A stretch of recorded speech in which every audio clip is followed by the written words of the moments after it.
Hi everyone, and welcome to my garden. It's January the 17th, 2022, and this year I'm aiming on drawing together my garden and my embroidery in a way that I have never done before. Beginning now with this first post, you can see that it's just about the first day that I've been able to get out into the garden to get on with any of the jobs that need being done, and the very first one was to get up the majority of the leaves before we can really start to get to grips with the flower beds. They've all just been far too claggy. You can see down here at the bottom of the garden we've got a big cotoneaster hanging over the garden here, which sheds its leaves and its berries all over the lawn here, which has to be picked up. So really we're thinking dead leaves and berries, and I think that's what I'm going to concentrate on with regards to thinking about embroidery for the third week in January. So welcome to the garden thread. I hope you enjoy it, and I'll be with you again in just a minute when I change my location.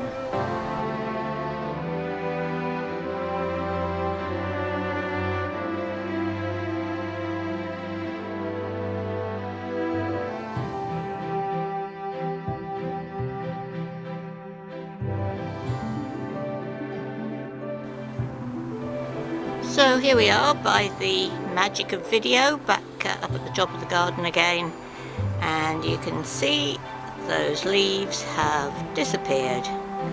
So I've got a blank canvas, if you forgive the embroidery reference, to begin getting ready for the spring.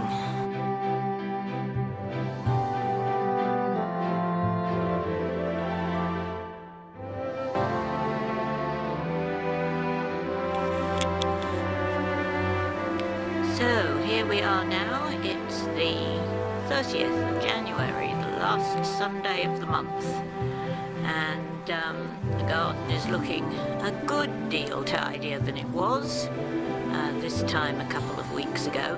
These videos, incidentally, are always going to come at the end of the month, unlike lots of magazines, which of course always come way ahead of each month, because I really can't show you what happens in January unless we actually film in January. Don't be deceived by those little bulbs, they're not real, those little roundels of roses, they're just a bit of fun.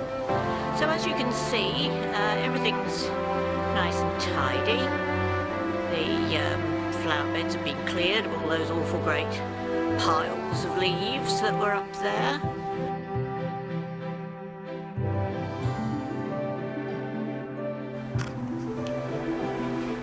This is really one of the prettiest things that has given us a little bit of a flash of colour. My wheelbarrow that I plant up every year. Some of the flowers in here are some of my favourites to stitch as well. We've got these lovely cyclamen, look at that for a beautiful splash of colour, and the polyanthus here. Obviously really those are the domesticated version of the primroses that we would find on the wayside out in the country.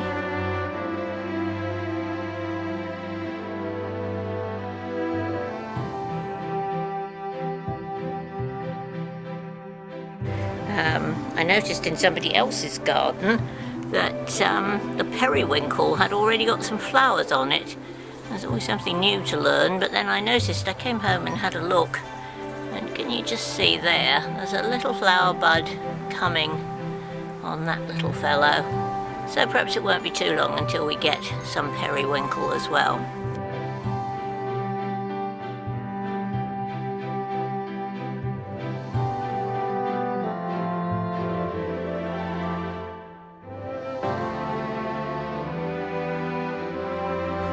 So really, there we are, there's the garden, there's the long shot. It's very sunny down at the bottom this morning.